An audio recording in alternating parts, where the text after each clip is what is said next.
So, hello everyone, and I welcome you all. The very important video on ApteGrid.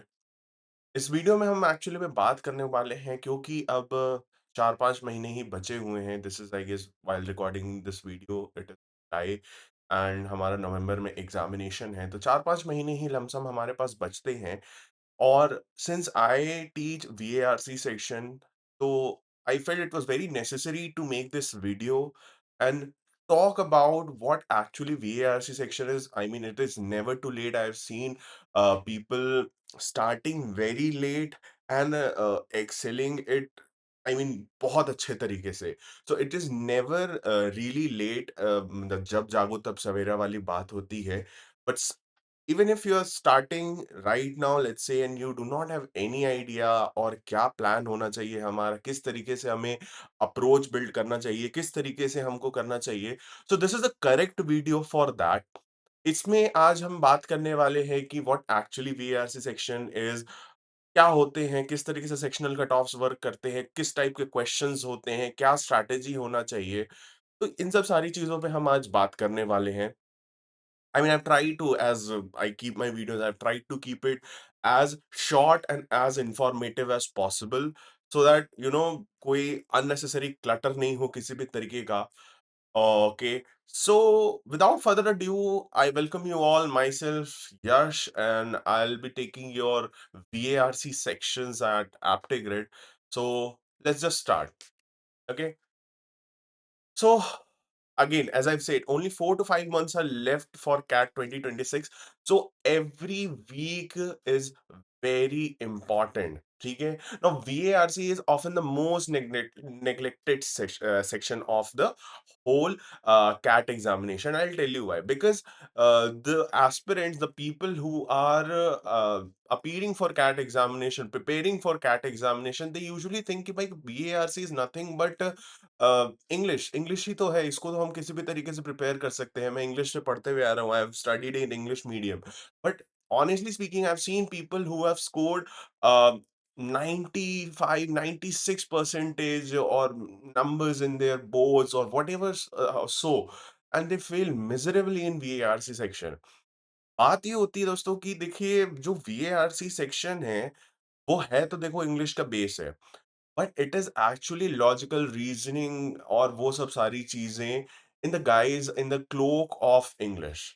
मतलब आप इसको इस तरीके से समझिए, अगर आपके पास किसी भी तरीके का अप्रोच नहीं है, आपके पास प्रैक्टिस नहीं है, एंड आप बस इस माइंडसेट से इस एग्जामिनेशन में घुस रहे हो देने कि नहीं ये तो इंग्लिश का सेक्शन है, इसको बहुत इजीली हम अटेम्प्ट कर सकते हैं, इंग्लिश क्या ही है, अब 4 पैसेजेस आएंगे उसको पढ़ के क्वेश्चंस के आंसर कर देंगे, तो नहीं। It is very technical, it is very strategy based, and I cannot stress this enough. ठीक है?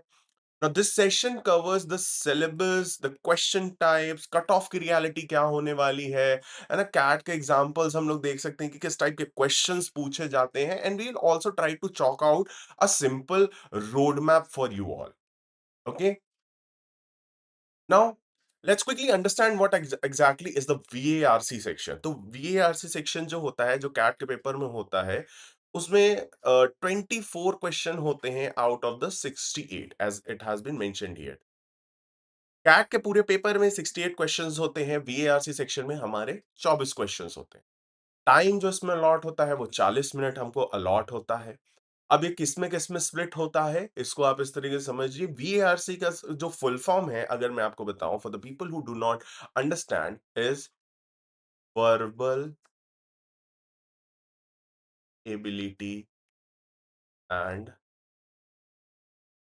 Reading comprehension. ओके. तो verbal ability and reading comprehension ये हमारा सेक्शन होता है. अब इसको इस तरीके से समझो कि ये सेक्शन जो होता है, it is further divided into two section which is वीए and RC. ठीक है? जैसा कि मैं कहता यहाँ पे हमारे लिखा हुआ है ना? रीडिंग कॉम्प्रिहेंशन 70% के लमसम होता है और वर्बल एबिलिटी 30% के लगभग होता है.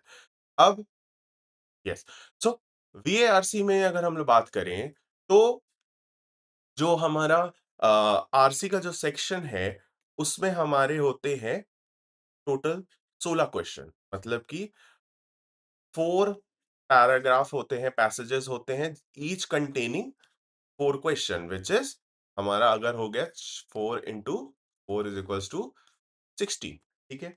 और बाकी के हमारे जो हो गए वीए सेक्शन की अगर हम बात करें तो उसमें हमारे हो गए टोटल 8 क्वेश्चन हो गए जो कि फर्दर डिवाइडेड होते हैं इनटू मेनी क्वेश्चन, जैसे कि हमारा हो गया पैरा समरी हो गया, पैरा जंबल हो गया, पैरा कंप्लीशन हो गया, ऑड वन आउट हो गया।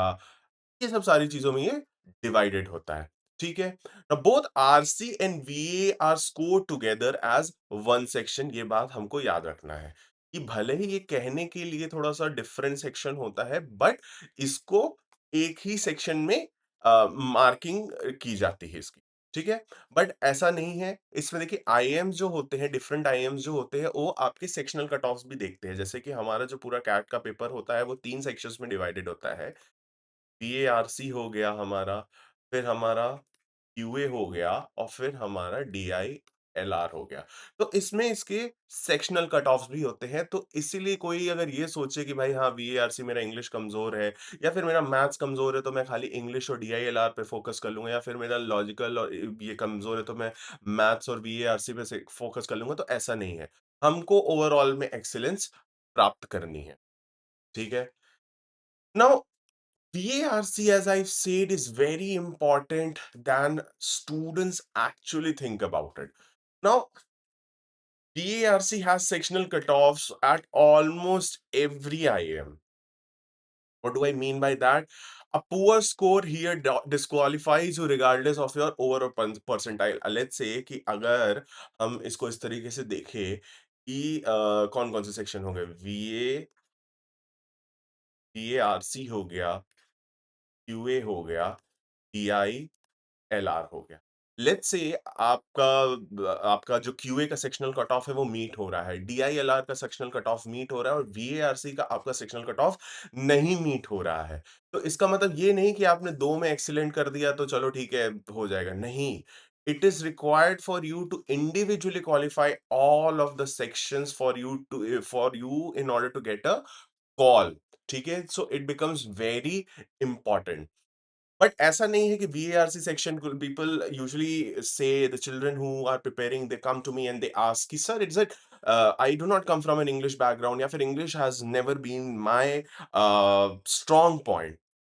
तो I would like to clarify this fact that it is the most trainable section. It just demands consistency. अगर आप कंसिस्टेंसी मेंटेन करते हैं, it is the most trainable section, आप बहुत अच्छे से एक्सेल कर सकते हैं, क्योंकि इसको इस तरीके से देखिए, क्यूए और डीआईएलआर जो होता है उसमें आपको थोड़ी डिफिकल्टी हो सकती है बिकॉज मैथ्स ओरिएंटेड होता है, maths is again very tough. But VARC जो सेक्शन होता है वो एक्चुअली में जो आपका पूरा स्कोर होता है, जो पूरा आपका जो स्कोर कार्ड लास्ट में बन के आता है, उसको बहुत अच्छे से एलिवेट करता है। तो never do the mistake of neglecting VARC at any cost, okay? Now, comparative data shows that aspirants dedicate 60% of prep time to QA and DILR। बहुत ही सही बात है कि जो 60% ऑफ द टोटल प्रिपरेशन का टाइम है, अगर आप 10 घंटे पढ़ रहे हैं, लेट्स से पूरे कैट के एग्जामिनेशन के लिए, तो उसमें से 6 घंटे लोग QA DLIR के लिए देते हैं।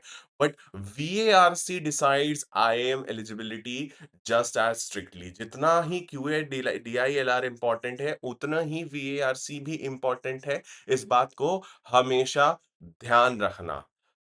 क्योंकि भले ही आप sectional cut offs QA DILR के कुछ कम क्वेश्चंस पे कर सकते हो, वीएआरसी का भी ऑन ऑन एवरेज कर सकते हो, बट अगर आप वीएआरसी में बहुत अच्छे तरीके से एक्सेल करते हो, आप मान लो 2-3 क्वेश्चन, 4 क्वेश्चन भी सेक्शनल कट ऑफ से ऊपर कर देते हो, तो आप बढ़िया तरीके से क्वालिफाई कर सकते हो, ठीक है? The 33% of VARC questions come from verbal ability alone, and many students only prep RC and lose the easy marks। देखो, पीपल थिंक दैट कि आरसी प्रिपेयर कर लेते हैं, पढ़ना है एक टाइप के ही क्वेश्चंस, वो 4 सेट पे फोकस करके लगते हैं और वीए सेक्शन को छोड़ देते हैं। वीए section is not my cup of T, वीए section मुझसे नहीं होने वाला है, जबकि again if you remain consistent, आप अच्छे तरीके से प्रिपरेशन करते हो, कंसिस्टेंट रहते हो, तो वीए बहुत ज्यादा टफ नहीं है। उसमें टीटा टाइप के भी क्वेश्चन होते हैं जिसमें नेगेटिव मार्किंग नहीं होती है।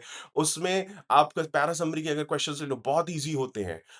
It's just about consistency that you have to maintain at every step. Now, if you maintain that consistency, trust me, my dear friend, आपको किसी भी तरीके से कोई भी प्रॉब्लम नहीं आने वाली है बीएआरसी के सेक्शन में, नो मैटर व्हाट हैपेंस। ठीक है? ऑलराइट, अब आ जाते हैं हम इसके ब्रेकडाउन पे हम आ जाते हैं कि जो वीए और आरसी सेक्शन होता है, let's look at the RC section stand alone पे। ठीक है? तो आरसी जो होता है, सबसे पहले एज आई सेड 4 पैसेजेस होते हैं हमारे।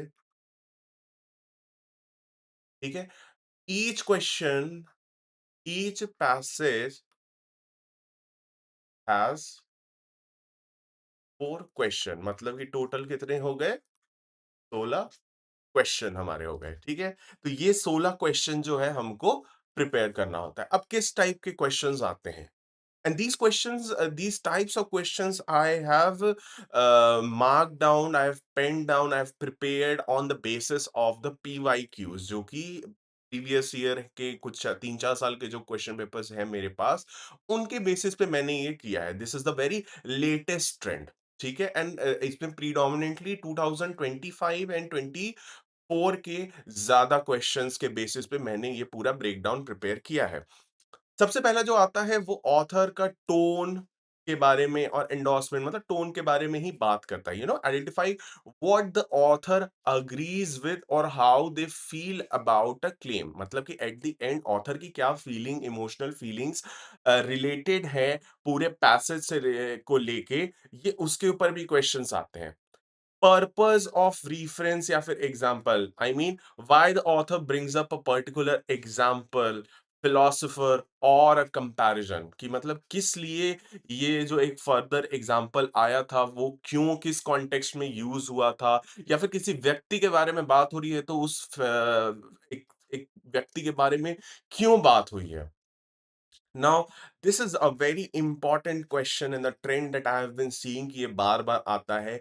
Accept and elimination style, finding out the option that does not fit a stated criteria, मतलब कि आपको एक पूछ लेगा और एक लेट्स से कोई एक सिचुएशन दे देगा और कह देता है कि based on that which all are true except, मतलब कि 3 ट्रू होंगे और एक फॉल्स होगा, हमको उसको निकालना होगा, एंड द वाइस वर्सा। तो इस टाइप के except and elimination kind of questions are are becoming very common in CAT examinations. Inference based questions, determining if false would contradict the passage question, कि मतलब कि अगर ये जो स्टेटमेंट दिया हुआ है, अगर ये फॉल्स होता है तो ये पूरे पैसेज का जो आर्गुमेंट है उसको कॉन्ट्राडिक्ट कर देगा। ऐसा कौन सा स्टेटमेंट है? इस टाइप के भी आते हैं। अगेन, आप इस बात को समझिए कि ये थोड़े से ट्रिकी होते हैं क्वेश्चन। पीपल, हमें जो आदत होती है वो आरसी के क्वेश्चंस बहुत ही डायरेक्ट क्वेश्चन सॉल्व करने की होती है, ना कि इस टाइप के क्वेश्चन सॉल्व करने के लिए। And that is why it matlab it motivates you, it forces you to think in a very twisted way, in a very out of the box way as possible। ठीक है? Application या फिर hypothetical situation based, मतलब projecting how the author would approach to a related situation in a different scenario, मतलब कि let's say कोई एक scenario है और उससे रिलेटेड कोई एक बात कह के वो कहता है कि अगर ऐसा जैसा ये ऑथर कह रहा है, ऐसा इस सिचुएशन में होता तो क्या होता, मतलब थोड़ी सी out of the box thinking भी यहाँ पे हो जाती है।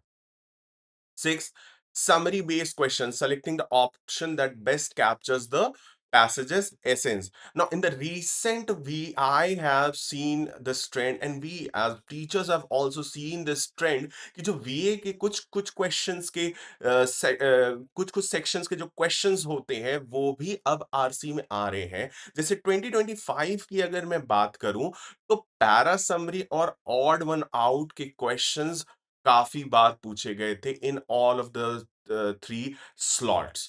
ठीक है? तो जो पैरा समरी होते हैं, ऑड वन आउट हो गए या फिर जो वीए के इन खास करके जो क्वेश्चंस होते हैं, जो पहले लगता था हमें कि नहीं वो पूरे तरीके से खाली वीए के सेक्शंस में ही रहेंगे, नहीं। Now it is becoming a norm, that has become a recent trend, that कि ये overlapping has started. Now the boundary between it is little bit let's say थोड़ी वो धुंधली सी होती जा रही है, ठीक है? लीस्ट लाइकली टू अग्री मतलब कि 4 क्लेम दे दिए जाएँगे और based on whatever the tone और whatever the stand that author is taking, इन चारों में से किसमें author would be least likely to agree with, ठीक है? तो ये भी एक बड़ा ही इंपॉर्टेंट आता है and again as I said odd one out भी आ रहे हैं क्वेश्चन, कि 4 आपको ऑप्शन दे देगा और आपको उसमें से odd one out pick out करना है, ठीक है? तो ये तो बात रही हमारी रीडिंग कॉम्प्रिहेंशन की। अब रीडिंग कॉम्प्रिहेंशन में सबसे इंपॉर्टेंट आ जाता है किस टाइप के टॉपिक्स और पैसेजेस हमारे इसमें पूछे जाते हैं। Know all of this as I have said,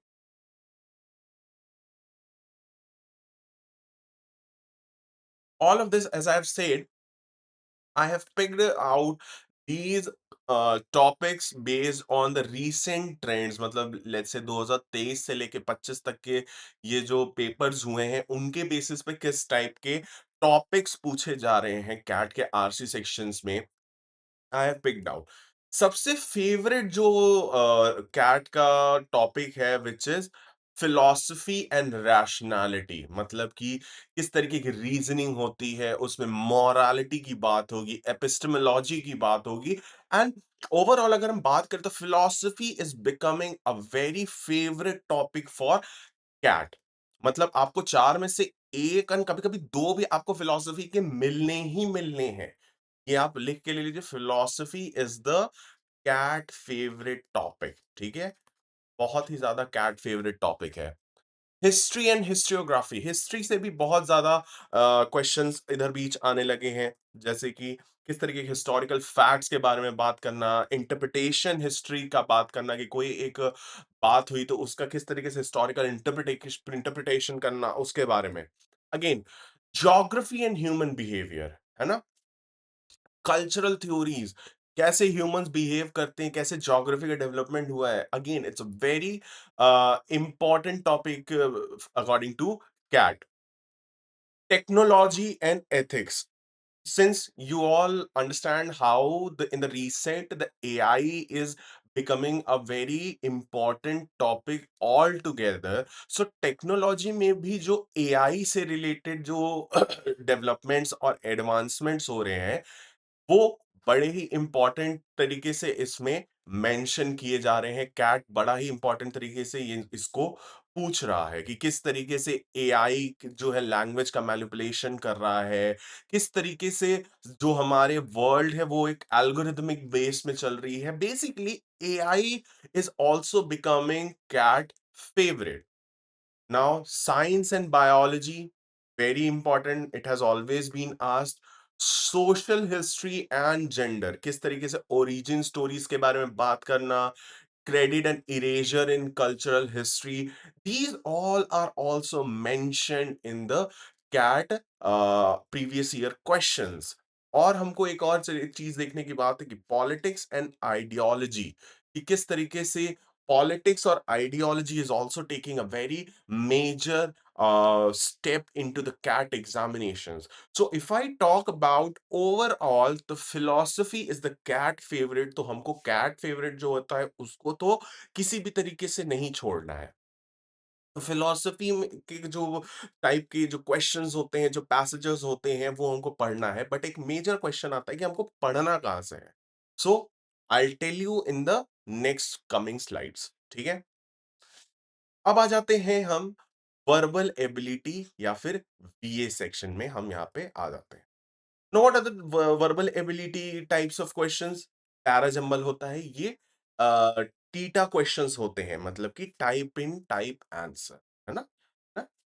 तो इसमें किसी भी तरीके की नेगेटिव मार्क नहीं होती। बेसिकली क्या होता है, आपको एक बॉक्स दे दिया होता है उस बॉक्स में आपको जो भी आंसर होता है, जैसे पैराजंबल है, तो पैराजंबल में आपको 1, 2 और जो है अब उसको आपको अरेंज करके लेट्स से 3, 2, 4, 1 ये ऐसे करके ये आंसर लिख देना है। अगर सही हुआ तो मार्क्स है, नहीं तो किसी भी तरीके का आपका नेगेटिव मार्किंग इसमें नहीं होती है। तो it is always requested to you that attempt the TITA questions no matter what. ठीक है? तो जो पैराजंबल होता है it is nothing but we have to arrange the sentences into the logical sequence. मतलब कि 4 सेंटेंसेस आपको दिए रहेंगे और वो पूरे तरीके से जम्बल्ड हैं। अब हमको कर उसमें से पिक आउट करना है कि कौन-सा फर्स्ट आएगा, तो फिर वो चालू होगा, फिर सेकंड, किस तरीके से थर्ड एंड फोर्थ। ये हमको पैराजंबल में करना होगा। फिर हमारा नेक्स्ट आता है ऑड वन आउट। ठीक है? Again this is also a theta type and since it is a theta type so negative marking इसमें नहीं होती है। अगेन अब आपको 5 सेंटेंसेस दे दिए जाएँगे, आपको उसमें से देखना है कि कौन-सा ऑड वन आउट है, जो कि इस इन बाकी चारों के साथ नहीं जा रहा है। तो ये भी एक आता है। फिर आपका आ जाता है पैरा समरी के क्वेश्चंस आ जाते हैं। एक समरी दी होती है, बहुत ही शॉर्ट सी समरी दी होती है और 4 उसकी शॉर्ट समरीज़ दी होती हैं। हमको देखना है कि उसमें से कौन-सा एक्यूरेट समरी है that captures the most part of the given ऊपर पैसेज। तो उस पैसेज का जो सबसे एक्यूरेट समरी होगा वो हमको चूज़ करना है। और फिर आ जाता है para completion. Again this is also an MCQ so इसमें नेगेटिव मार्किंग होती है। तो पैरा समरी और पैरा कंप्लीशन इन दोनों में नेगेटिव मार्किंग होती है। ठीक है? पैरा कंप्लीशन हाउ आपका ये होगा कि आपको एक सेंटेंस चूज़ करना है जो कि लॉजिकली आपका वो कंप्लीट कर देगा। पूरे सेंटेंस को। आपको एक सेंटेंस दिया रहेगा और एक आपको पैसेज दिया रहेगा, 4 स्पॉट्स उसमें ब्लैंक्स होंगे और आपको देखना है कि वो सेंटेंस किस स्पॉट पे जाएगा, तो कंटीन्यूइटी जो है हमारी मेंटेन हो जाएगी। So that is why that is how para completion works. Okay? Okay. Now let's come to what is going to be our roadmap for these coming 4 to 5 months. You know, सबसे पहले हमको ये देखना है कि वीएआरसी section का जो सबसे बेस एंड फंडामेंटल चीज जो हमको याद रखना है is to develop reading habit. I can not stress this enough. I genuinely can not stress this enough कि आप जितना ज्यादा पढ़ोगे उतना it is going to help you. मतलब आप इस तरीके से समझो, हमें लगता है कि we all come from most of us come from an English background. हम इंग्लिश मीडियम स्कूल के बैकग्राउंड से अगर आते हैं तो हमें लगता है कि रीडिंग में क्या है, कौन सी बहुत बड़ी बात है, रीड तो हम कर ही सकते हैं, बट ऐसी बात नहीं है। Reading for leisure and reading under pressure are two different things. Leisure में होता है कि आपके पास 10 दिन, 15 दिन, 20 दिन है एक नॉवल कंप्लीट करने के। बट अंडर प्रेशर अगर मैं आपको कहूँ कि आपको ये पूरा जो 550-600 वर्ड का पैसेज है, इसको मात्र 2 से 3 मिनट में पढ़ना है और 4 क्वेश्चन को अटेम्प्ट करना है and also you have to maintain the accuracy while also keeping in mind that those passages are going to be very densely packed with information. Now that is a challenge in itself, my friend. So that is why you have to develop reading habit no matter what. बहुत ज़्यादा important हो जाता है reading habit का development. तो develop करना शुरू करिए रीडिंग हैबिट। बहुत ईज़ी होता है, ऐसा ज़रूरी नहीं है कि आप जैसे आपको आप कहीं पे भी पढ़ेंगे तो आपको आपके फ्रेंड्स बोलेंगे या फिर अदर सीनियर्स आपके आपको बोलेंगे, you know just start from Aon, why don't you start from Aon? अब भाई अब एक बात समझिए कि मुझे साइकिल चलानी ही नहीं आती है। अब मैं आपको साइकिल चलानी ही मुझे नहीं आती है और मुझे कोई कह दे कि जाओ तुम क्या कहते हैं जो बाइक वाली रेसिंग होती है वो करने लग दो, तो क्या मैं कर पाऊँगा? नहीं, मैं नहीं कर पाऊँगा। रीड हम कब करते थे यार? अगर आप टेक्निकली सोचो तो हम शायद 10th 11th 9th 10th में करते थे। हमें 3-4 साल 5 साल हो गया है छोड़े हुए रीडिंग को। तो वो किसी भी तरीके से रेलेवेंट अभी हमारे लिए नहीं रह गया है। आदत है, पता है, बट आदत नहीं उतनी बढ़ पाई है। तो हमको बेसिक धीरे-धीरे शुरू करना है।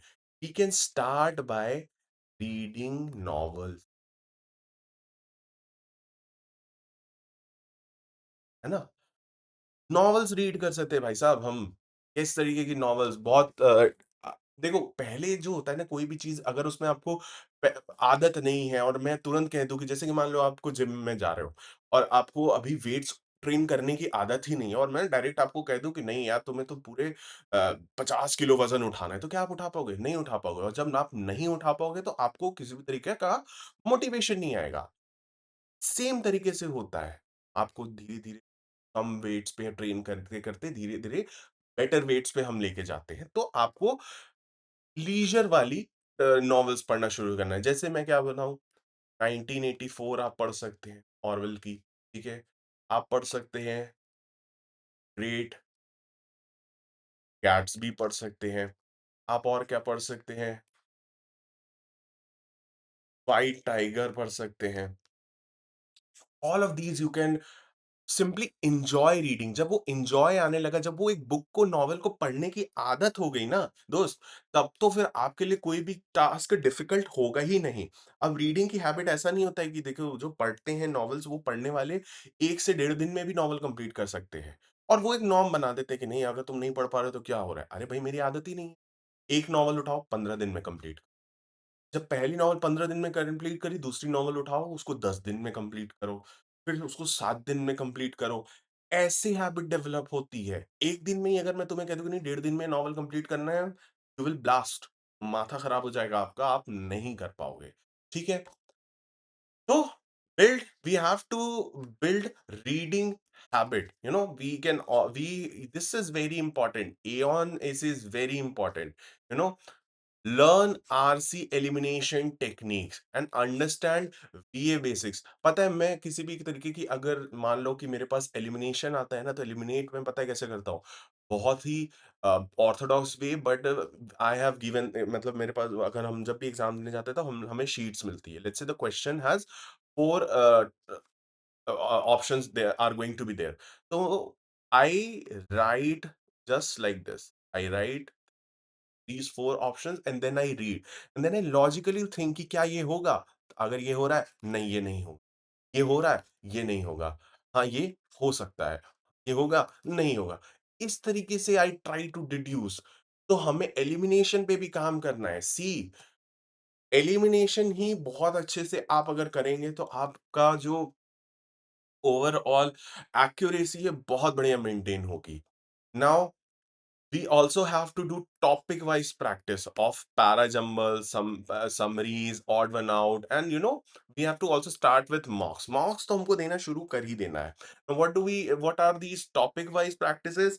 Let's say कि आज मैं जो है पैरा जंबल्स के 10 क्वेश्चन सॉल्व करूंगा। आज मैं पैरा समरी के 10 क्वेश्चन सॉल्व करूंगा, वो 10 को मैं 12 करूंगा, 15 करूंगा, 20 करूंगा। जब इस कंसिस्टेंसी पे हम आ जाते हैं देन पैटर्न हमें दिखने लगता है। आप इस बात को ऐसे समझो कि पहले जब हम करते थे क्वेश्चन जैसे मान लो कि हमें टेबल होता था तो हम कैसे करते थे 2 ज़ा 4 3 ज़ा 6 4 ज़ा 8 एंड सो ऑन ठीक है? अब आप ऐसे टेबल्स कितना याद कर सकते हो? आप 10 तक याद कर सकते हो। आप 20 तक याद कर सकते हो। आप मान लो 25 तक याद कर लोगे यार। इसके बाद क्या आप ये सस्टेनेबल था? नहीं था। सो हम क्या करते हैं? हम इसके टेक्नीक को समझते हैं कि एक्चुअली में काम क्या कर रहा है। तो अच्छा 2 2 ज़ा 4 क्यों होता है? क्योंकि मैं 2 प्लस 2 ऐड कर देता हूँ तो 4 हो जाता है। अब अगर हम 2 3 ज़ा 6 देखें तो क्या होता है? हम 2 को 3 बार ऐड कर रहे हैं तो 6 आ जा रहा है। तो इसी तरीके से इस जब इस टेक्नीक को हम समझ गए तो अब मैं आपको 2 का टेबल सॉल्व करने को बोलूँ, चाहे 22 का बोलूँ, चाहे 27 बोलूँ, 57 बोलूँ, कोई भी नंबर बोलूँ we can easily solve. Now when you solve this many questions आपको एक पैटर्न समझ में आ जाता है कि अच्छा, इस टाइप के क्वेश्चंस होते हैं तो इस टाइप के करना होता है। तो वो एक हमारा जब इंट्यूशन डेवलप होने लगता है, करेक्ट इंट्यूशन डेवलप होने लगता है, then attempting the questions become very easy, ठीक है? फुल लेंथ आरसी इसमें मन पे मत फोकस करो यार, ये तो मैंने सोचा कुछ और था but I don't think it is going with it. तो फुल लेंथ आरसी जो है हमको सॉल्व करना शुरू कर देना है। पहले ही अंडर प्रेशर नहीं करना है, पहले किसी भी आरसी को सॉल्व करने के लिए टाइम लो, आराम से अच्छा टाइम लो।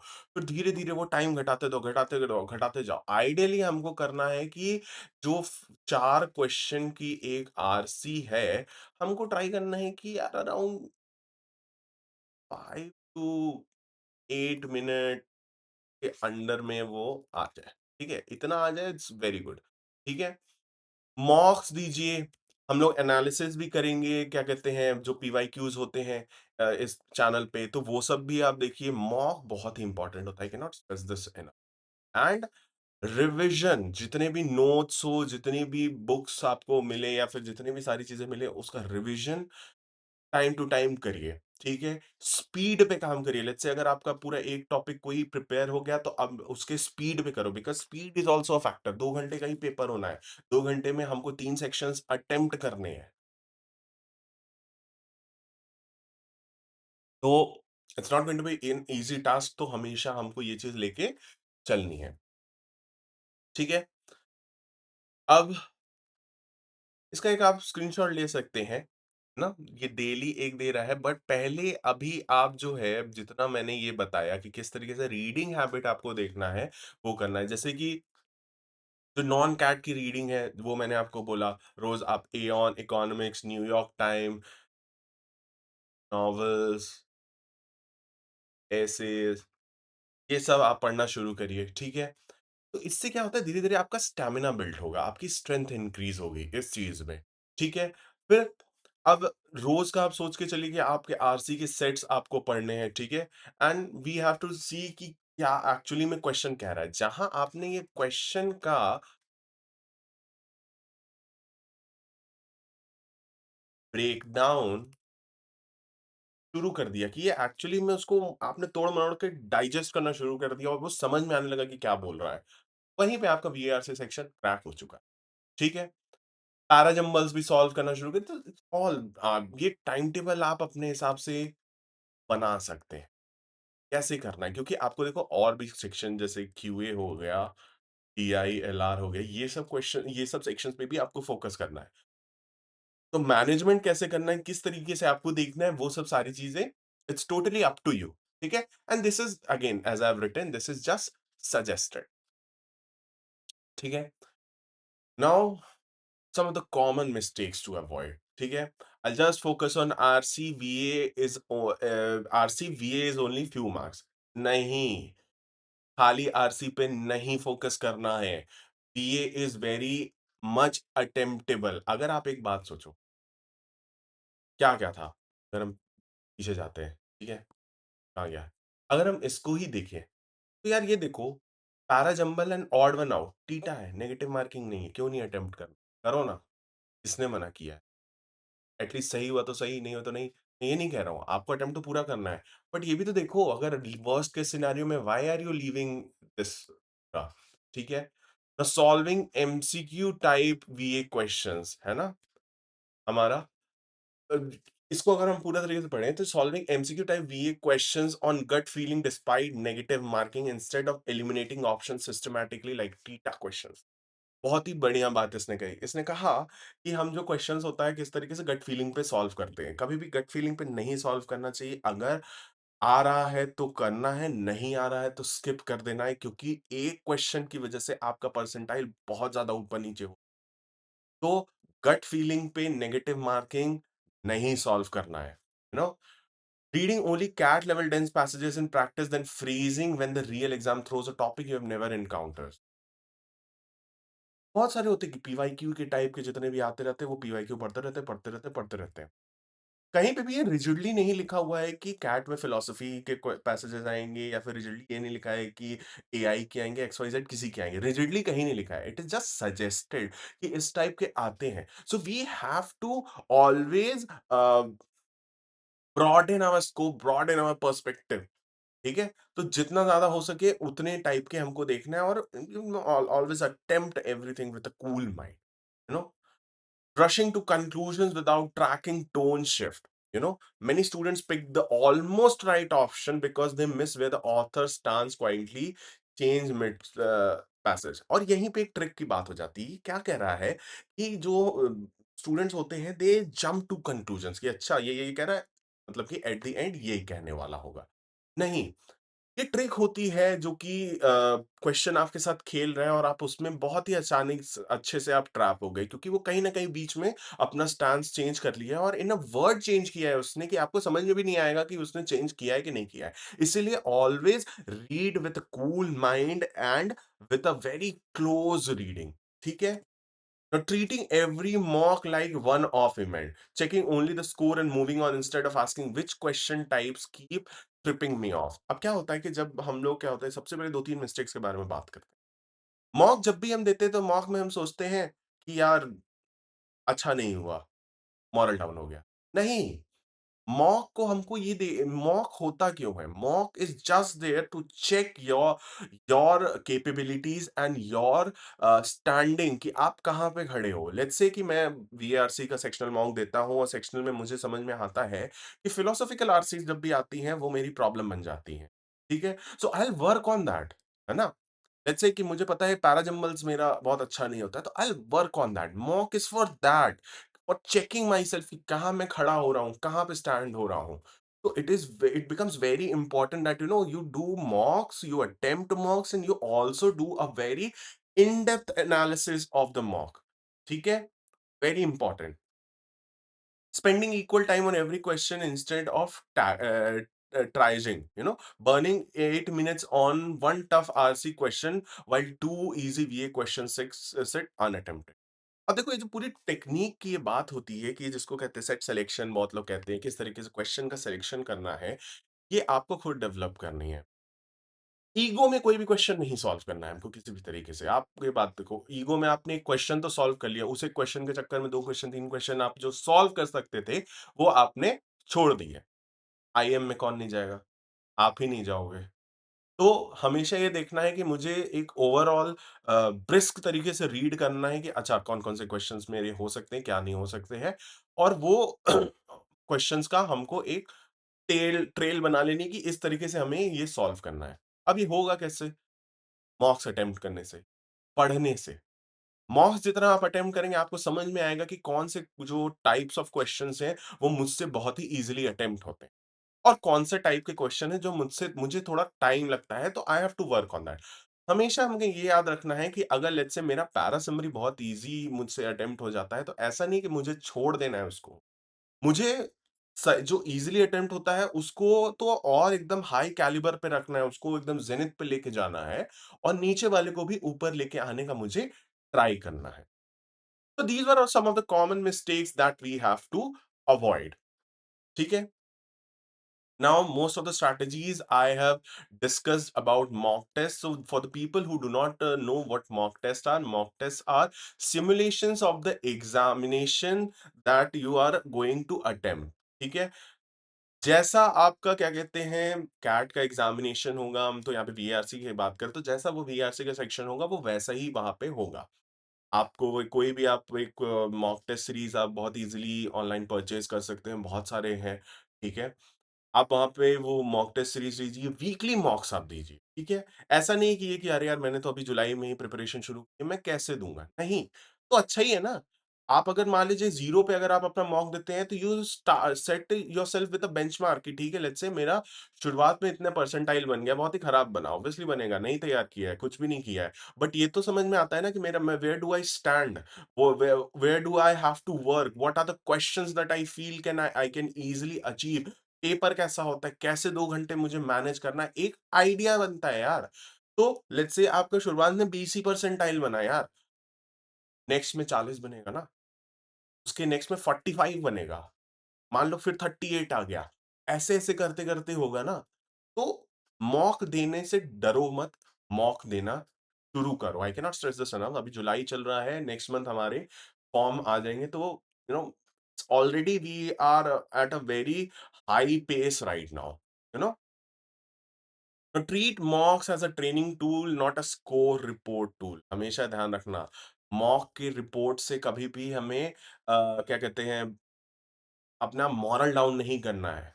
मॉक के टेस्ट जो रिजल्ट्स होते हैं उससे हमको ये समझना है कि किस तरीके से हमें ट्रेन करना है खुद को, ठीक है? So it becomes very important. Analyse every mock deeply. ठीक है, हमें मॉक को बहुत अच्छे तरीके से एनालाइज करना है कि ना वेयर द टाइम वेंट, यहाँ पे मुझे बहुत ज्यादा टाइम लगना ज्यादा लग रहा था, किस क्वेश्चन टाइप में मैं बहुत ज्यादा मेरी एक्यूरेसी गिर जाती है, और किस क्वेश्चंस पे अटेम्प्ट्स हम मैं अवॉइड कर सकता था।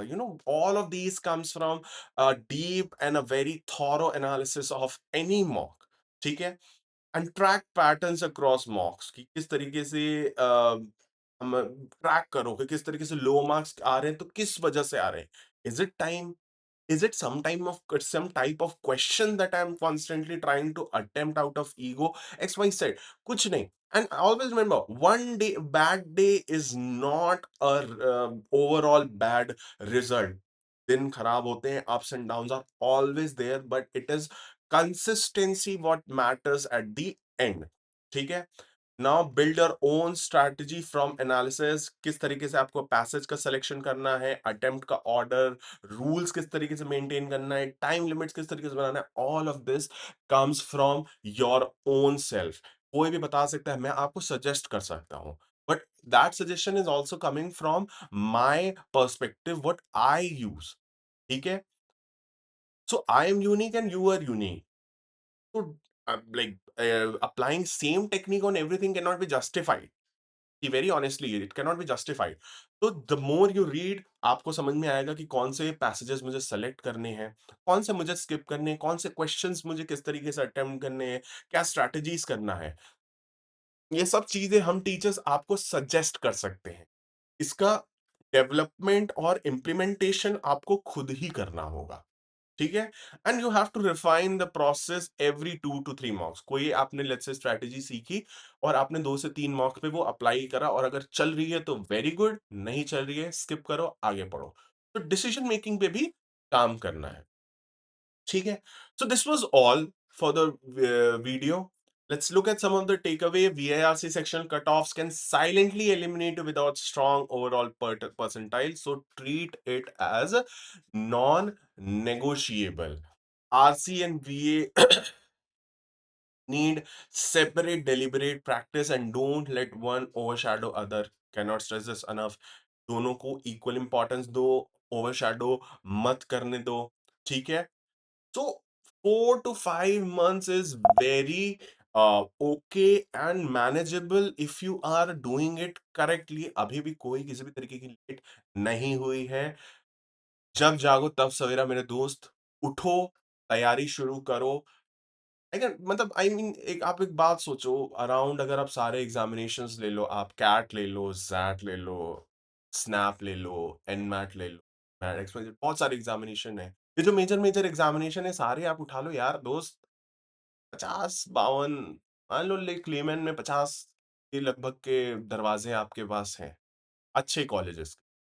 यार 50 में से एक तो आप आई बिलीव बहुत इजीली खोल सकते।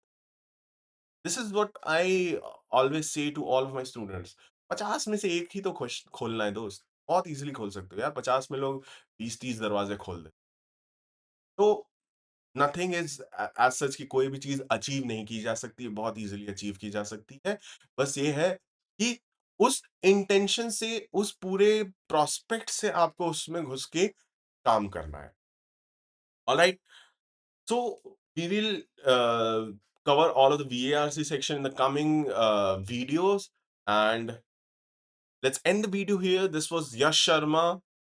I'll be teaching VARC here at Aptigrid, and see you in the next class.